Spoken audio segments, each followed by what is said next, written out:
The general's face drained of color the moment he saw the ring on my finger. The room around us, full of polished shoes, pressed uniforms, flags, and speeches, seemed to fade into a dull hum. He didn't raise his voice. He didn't smile. He simply stared at my hand as if it didn't belong to me at all. "Where did you get this?" he asked. For a second I thought he was joking.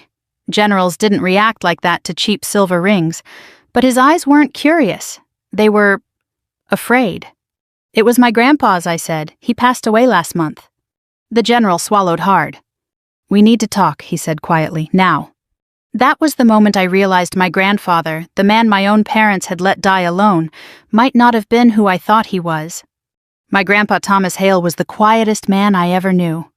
He lived in a small, fading house on the edge of a sleepy Ohio town, the kind with cracked sidewalks and neighbors who'd lived there since the 70s. No fancy car, no medals on the wall, no stories about the war. If you asked him about his past, he'd smile politely and say, "That was a long time ago, sweetheart." Most people barely noticed him. My parents certainly didn't. To them, Grandpa was an inconvenience, a reminder of something they didn't want to think about. He didn't have money, he didn't have influence, he didn't have anything they could use. When he got sick, they didn't rush to his side. They didn't argue over who would help him. They didn't even call much. They said he was stubborn, they said he chose to live that way, they said he'll be fine. He wasn't. I was stationed 2 states away with the Marine Corps when I got the call from a neighbor. Grandpa had collapsed in his kitchen. They'd taken him to the county hospital. No family had shown up. I requested emergency leave that same night. By the time I arrived, he was already fading. Tubes, machines, quiet beeping sounds filling a small hospital room that smelled faintly of disinfectant and old coffee. He smiled when he saw me. "Guess you're the only one who remembered me?" he whispered. I told him not to talk like that. I told him Mom and Dad would come soon. He just shook his head. "They won't," he said gently, "but that's all right." Those were some of the last clear words he ever spoke to me. He passed away 2 days later. No dramatic scene, no last confession, just a quiet breath and then nothing. When I called my parents, my mother sighed. "Well," she said, "at least he's not suffering anymore." That was all. No one offered to help with the funeral. No one asked what he wanted. No one even asked where he would be buried. So I did it myself. A small service. A simple wooden casket. 5 people total, including me and the priest. The neighbor who had called me came. So did an elderly man who said he'd once served with Grandpa, though he didn't say where or when. My parents didn't show up. My brother texted, "Sorry, busy week." I stood alone by the grave, listening to dirt hit the casket, and felt something settle inside my chest that I still can't fully explain. Not anger, not yet. Just a deep, quiet kind of grief. After the service, I went back to Grandpa's house to pack his things. Most of it was ordinary: old clothes, war movies on VHS, stacks of yellowed newspapers, a dusty toolbox in the garage. In his bedroom drawer, wrapped in a faded handkerchief, I found the ring. It wasn't flashy, just solid metal slightly worn with a strange symbol etched inside. Not a name, not a date, just a small marking I didn't recognize. I remembered him wearing it every day, never taking it off, not even when washing dishes. When I'd once asked about it as a teenager, he'd said, "It reminds me who I am." That was all. So I kept it. Not because I thought it was valuable, but because it was his. My parents never asked about it. They didn't ask about anything. They sold his house within 3 weeks. He didn't need it anymore, my father said. I moved on with my life, or at least I tried to. Back to base, back to routines, back to being strong and composed like Marines are supposed to be. But something about Grandpa's quiet life kept bothering me. He'd been a Navy SEAL, I knew that much. It was written on his old discharge papers tucked into a folder in the back of a cabinet, but beyond that there was nothing. No photos, no records, no stories. It was like his entire military career had been erased. A few weeks later, I was invited to attend a formal military ceremony, an anniversary event honoring veterans. I went in uniform, polished boots, pressed jacket, the whole thing. I wore Grandpa's ring without thinking. It had become a habit.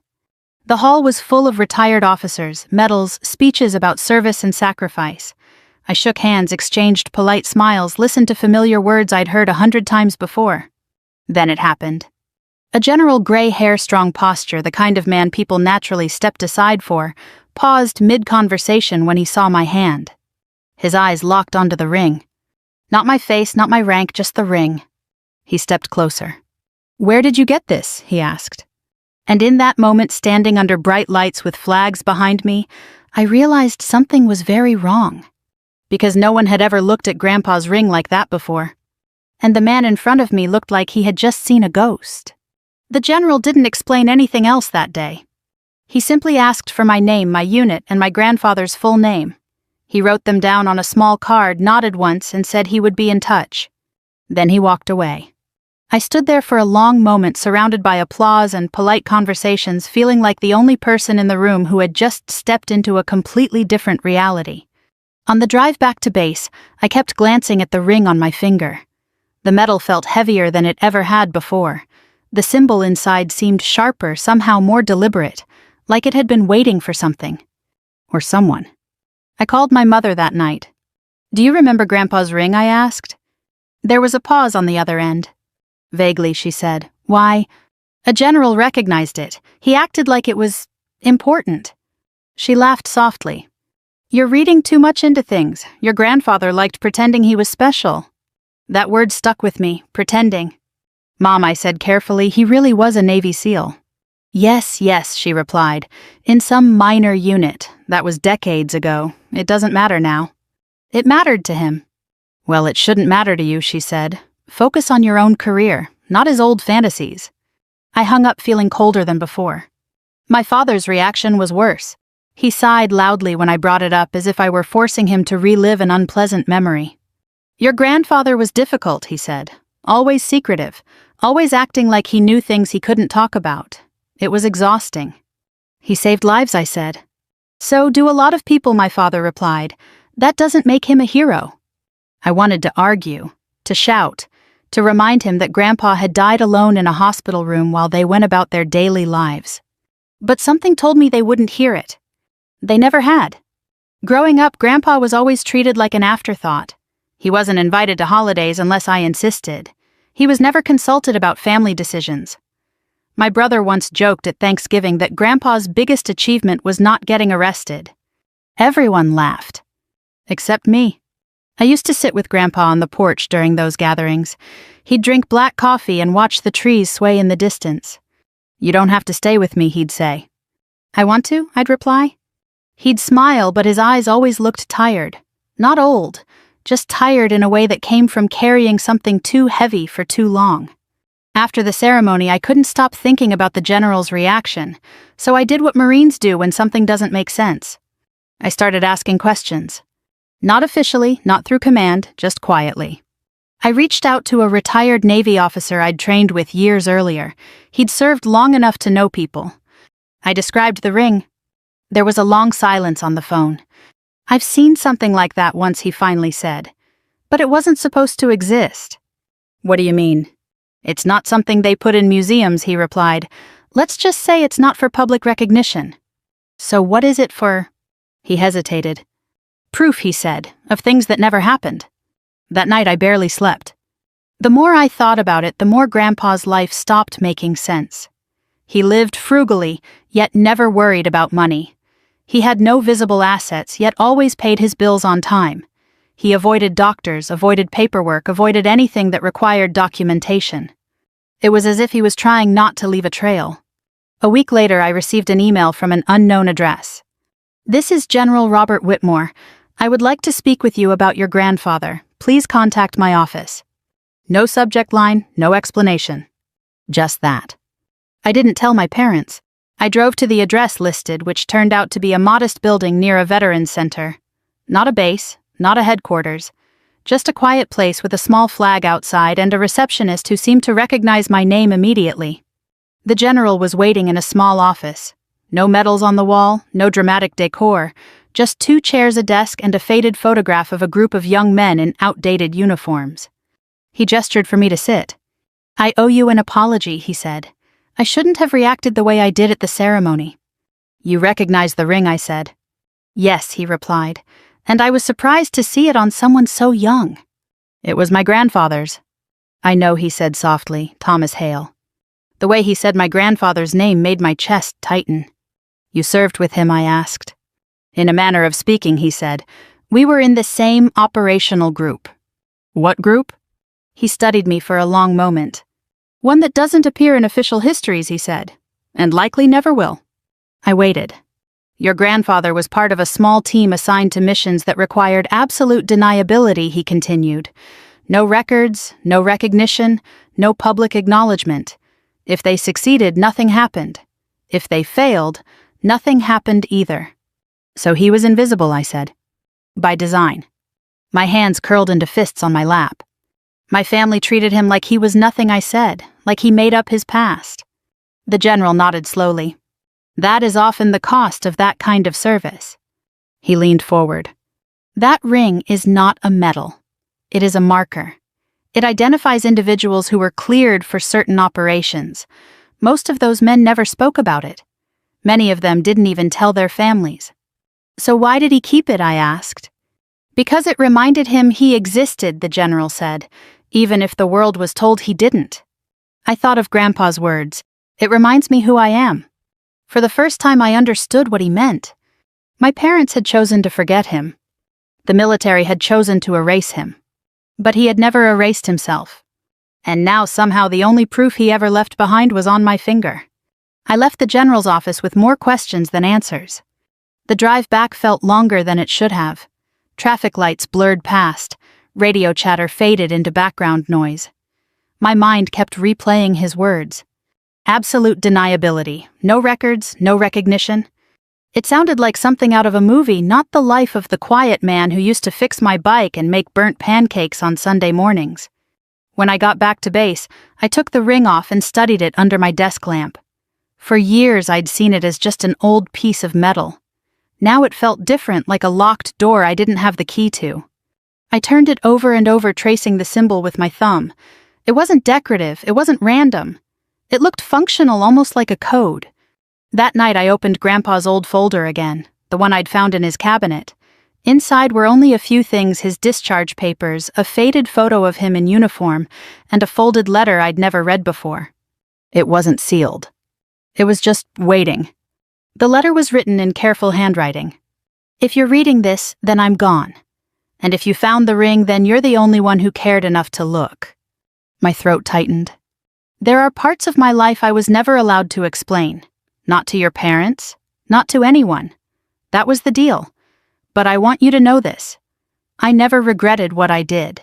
I only regretted what it cost the people around me. If someone important ever asks about the ring, tell them the truth. That it was mine. That I trusted you with it. That's all you'll need to say. No dramatic confession, no heroic summary, just that." I sat there for a long time, staring at the paper, realizing my grandfather had known this moment would come. He just hadn't known when. The next day I decided to do something my parents never did. I went to the local veterans center in Grandpa's town. The place was small, tucked between a hardware store and a closed diner. Inside, the walls were covered in photos, plaques, and framed flags. Most of the volunteers were in their 70s or 80s men who spoke slowly and shook hands firmly. I showed them Grandpa's name, Thomas Hale. At first, no one reacted. Then, one man, thin, white-haired, wearing a faded navy cap, stopped mid-sentence when he heard it. "Hale," he said. "Tom Hale." "Yes," I replied. "That was my grandfather." The man's eyes softened. "He used to come by here sometimes," he said. "Never stayed long. Just sat, listened, then left." "Did he talk about his service?" I asked. The man laughed quietly. "Tom never talked about anything," he said, "but we knew better than to ask." "Why?" He looked at me carefully. "Because some men carry things that don't want to be spoken," he said. "And you can see it in their eyes." I asked about the ring. The man's smile faded. "I've seen symbols like that," he said, "but only once, and that was in the early 70s. "What did it mean?" He shook his head. "It meant the person wearing it had done things that never happened," he said. "Officially." That phrase again? Things that never happened. I drove back to my parents' house that weekend. I didn't plan to confront them, not at first. I just wanted to see if there was anything else they'd kept, anything they'd thrown away without telling me. My mother was cleaning out the garage when I arrived. Old boxes, broken furniture, dusty memories. "Why are you here?" she asked. "I wanted to see if there's anything left of Grandpa's things," I said. She sighed. "We already got rid of most of it," she said. "No point keeping clutter." "What about his personal stuff?" I asked. She hesitated. "There was an old notebook," she said. "Your father threw it out, said it was useless. Do you remember what was in it?" She shrugged. "Just numbers, dates, nothing meaningful." My chest tightened. Numbers, dates, the kind of things that didn't want to be spoken. That night, I sat across from my father at the kitchen table. "Why didn't you ever ask Grandpa about his past?" I asked. He looked annoyed. "Because it didn't matter," he said. "We all have pasts. Some people just don't know how to let go of them." "He wasn't holding on," I said. "He was protecting something." My father scoffed. From what he lived in a small house and drove a 20-year-old truck. What exactly was he protecting? I didn't answer. I just stood up and walked away. For the first time, I realized something uncomfortable. My parents hadn't just ignored Grandpa. They had chosen not to see him. A week later, I received another message from General Whitmore.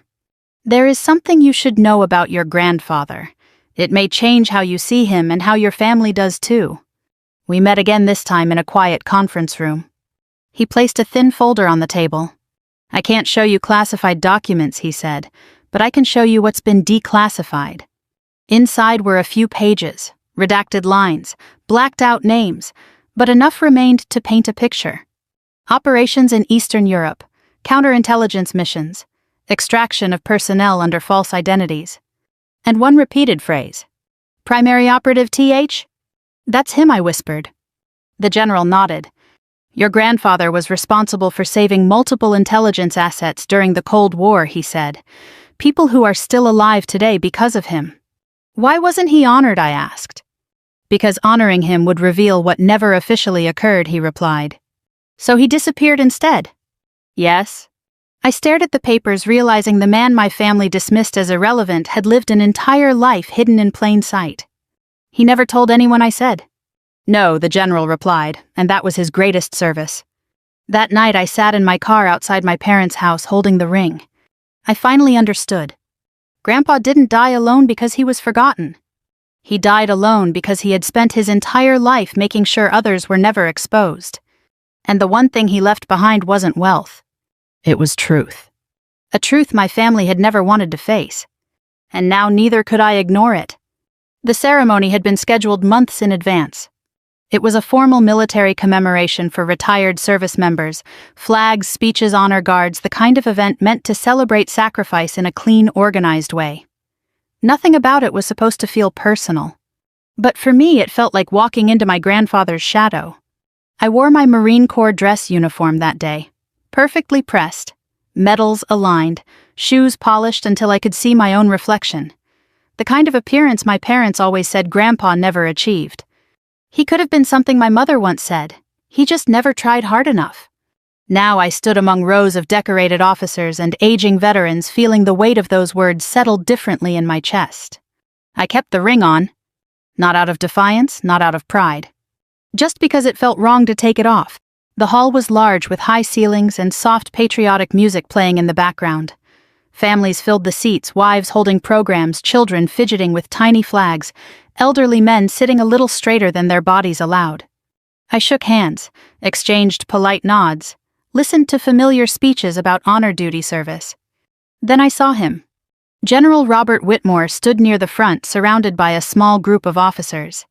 He looked exactly like you'd expect tall, composed, gray hair, calm authority in every movement.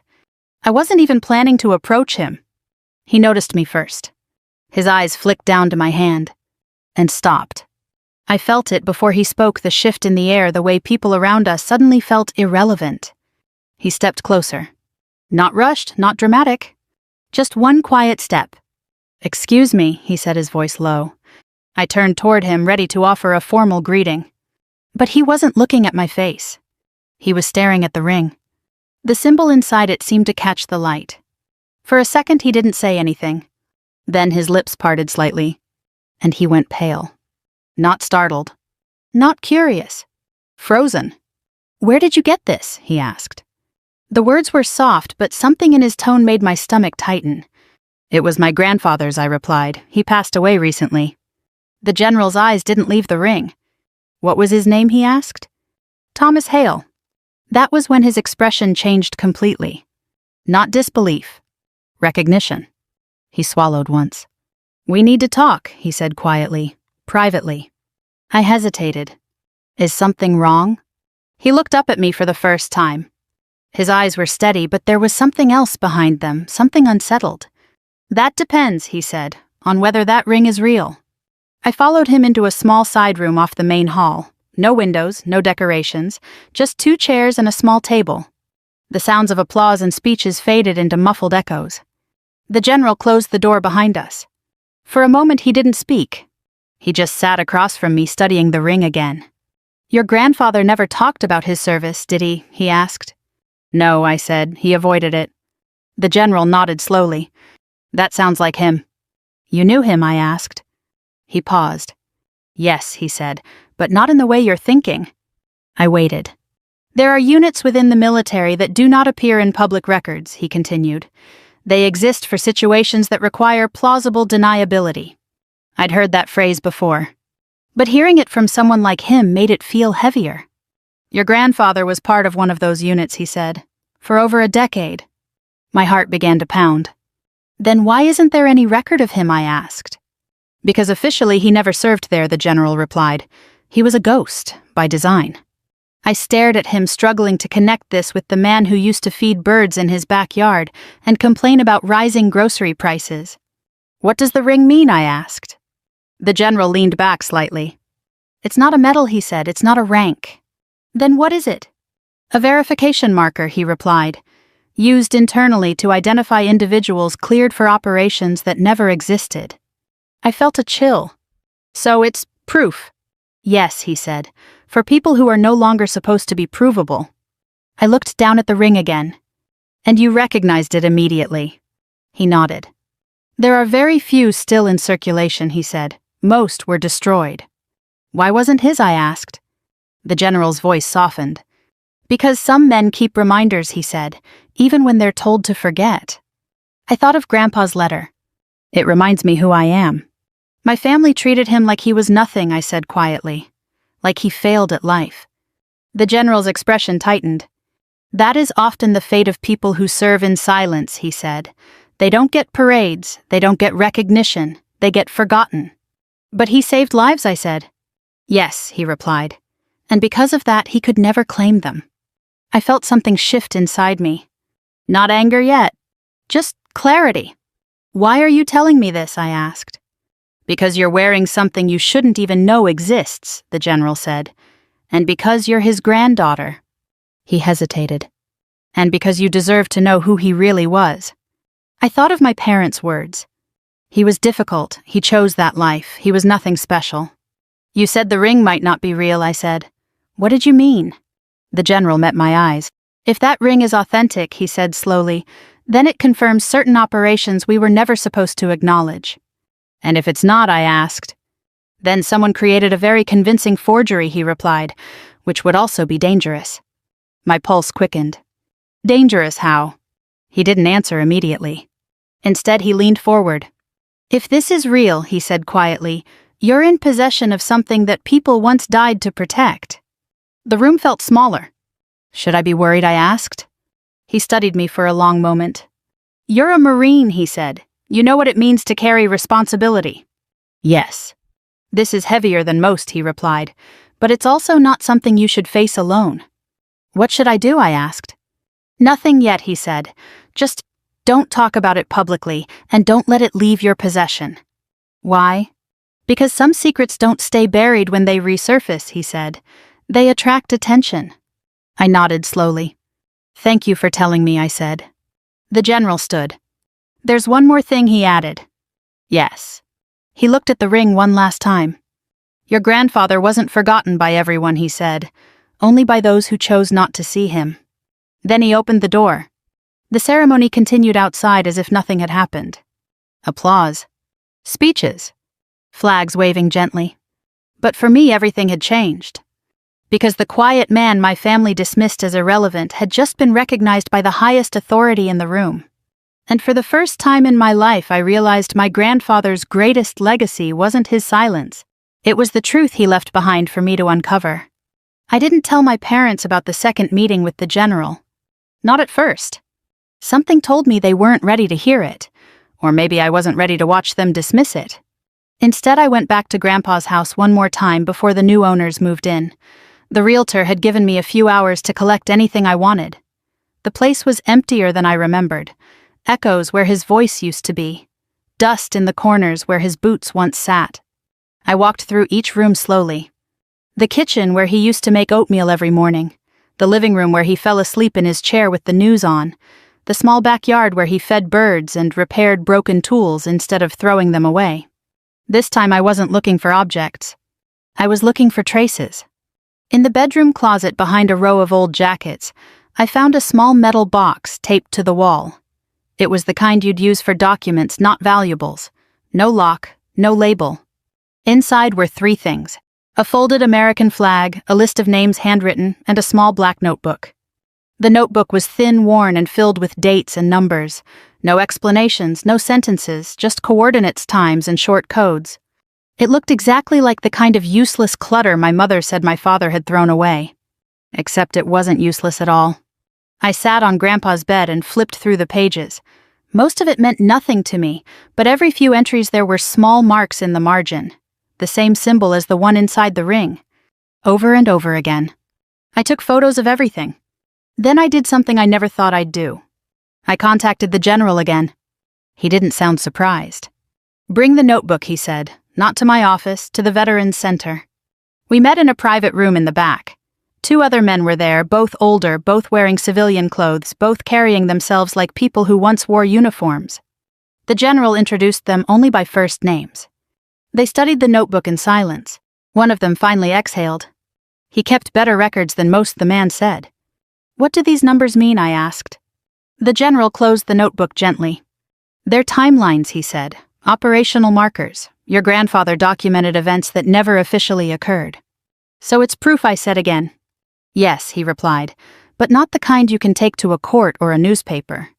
"Then what good is it?" I asked. The general looked at me carefully. "It's good for understanding," he said, "not for exposure." I felt frustration rise in my chest. My family treated him like he was nothing, I said. They let him die alone, and now I'm supposed to just keep this quiet. One of the older men spoke. "Your grandfather chose silence," he said. "Not because he was ashamed, but because speaking would have undone everything he worked to protect." "Protect what?" I asked. "People," he replied simply. The general nodded. "There are individuals alive today who don't know your grandfather's name," he said, "but they're alive because of him." I thought about all the times my parents called him useless. All the holidays he spent alone. All the moments I thought he'd been invisible. He hadn't been invisible. He'd been unseen. That night I finally confronted my parents. We sat at the same kitchen table where my father once complained about Grandpa's stories, the same room where my mother rolled her eyes whenever his name came up. I placed the notebook and the photos in front of them. "Do you recognize this?" I asked. My father frowned. "That old thing," he said, "I threw that out years ago." "I recovered it," I said. "It documents classified operations from the Cold War, operations Grandpa led." My mother scoffed. "You're being dramatic," she said. "He was a lonely old man, not some secret agent." I handed them the letter Grandpa had written. The one that started with, "If you're reading this." My father read it slowly. Then again. Then his hands began to shake. "This can't be real," he whispered. "It is," I said. A general confirmed it. Multiple retired officers recognized his work. My brother sat silently staring at the table. "Why didn't he tell us?" my mother asked. "Because you never wanted to hear it," I replied. That hit harder than I expected. My father leaned back in his chair. "All those years," he said quietly, "I thought he was just hiding from responsibility." "He was carrying it," I said. "So you wouldn't have to." No one spoke for a long time. Finally, my brother looked up. "He asked me for help once," he said. "I told him I was too busy." My mother covered her mouth. "I thought he was exaggerating," she whispered. "I thought he just wanted attention." I felt something shift in the room. Not forgiveness. Not yet. But recognition. You let him die alone, I said, and he never blamed you for it. My father stared at the floor. We didn't deserve him, he said. For the first time in my life, I didn't argue. I just nodded. A week later, my parents asked if we could hold a second service. A proper one. Not because of the military. Not because of recognition. But because they wanted to say goodbye. We invited the neighbors who remembered him, the veterans from the center. Even the general attended quietly, standing in the back. No speeches about heroism. No medals. Just stories. About the man who fixed bikes. About the man who brought soup when someone was sick. About the man who listened more than he spoke. My father stood at the grave. I spent my whole life measuring people by what they showed, he said, and I missed the best part of my own father. My mother cried. My brother placed the folded flag beside the headstone, and I stood there holding the ring in my palm, not as a symbol of secrets, but as proof that the quietest lives often carry the greatest weight. The second service changed something in my family. Not all at once, not in a dramatic movie-style way, but slowly, like old gears finally turning after years of rust. My parents started talking about Grandpa for the first time. Not dismissively, not with irritation, but with a kind of careful curiosity, as if they were afraid to say the wrong thing about someone they had misunderstood their entire lives. My father visited the Veterans Center on his own one afternoon. He didn't tell me until afterward. I just wanted to see where he used to go, he said quietly. To sit where he sat. My mother went back to Grandpa's old neighborhood and spoke with the woman who had called me from the hospital. She brought flowers to the neighbor's porch and apologized for never checking in. I thought he didn't need anyone, my mother told me later. I didn't realize that was just something I told myself. But reconciliation doesn't erase guilt. It just teaches you how to live with it. A few days after the second service, General Whitmore called me again. There's one more thing you should know, he said. About your grandfather's final years. We met at the same Veterans Center in the same quiet room. He brought a thin envelope this time. These are personal notes, he said, not official records, but they were shared with me by someone who served alongside him. Inside were letters. Not from Grandpa. To Grandpa. From men whose names I didn't recognize. Each one thanked him for something different. For helping them escape a country they would have died in, for protecting their families, for refusing to reveal their identities even under pressure. One line stood out in particular. You taught us that the hardest missions are the ones where no one ever knows you were there. I looked up at the general. Did he ever talk about being lonely, I asked. The general shook his head. He never complained, he said, but he once told me that the price of secrecy is isolation. I thought of all the holidays he spent alone. All the times he sat quietly while my family laughed around him. He knew what it would cost, I said. Yes, the general replied, and he paid it anyway. That night I confronted my parents again. Not with anger this time. With honesty. We sat in the living room, the same one where Grandpa had once fallen asleep in his chair. I don't blame you for not knowing, I said, but I do blame you for not trying. My father nodded slowly. I thought I was protecting myself from disappointment, he said. Turns out I was protecting myself from responsibility. My mother wiped her eyes. He never asked us for anything, she said. He asked for your time, I replied. You just didn't hear it. My brother spoke up.